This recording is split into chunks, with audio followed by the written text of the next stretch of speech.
TNN TV।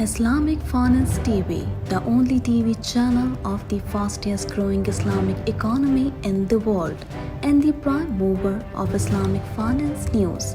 Follow us on our social media handles and watch our reports and educational program at www.islamicfinancetv.com. For advertisement, please contact us at islamicfinancetv@gmail.com.